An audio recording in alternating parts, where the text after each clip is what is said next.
മോഹൻലാലിനെ കുറിച്ച് Nadia Moidu.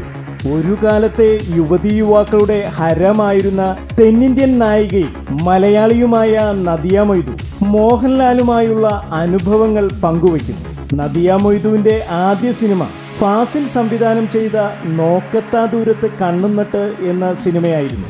പത്മിനിയും Nadia മൊയ്തുവുമായിരുന്നു ആ സിനിമയിൽ പ്രധാന കഥാപാത്രങ്ങൾക്ക് ജീവൻ നൽകിയത്.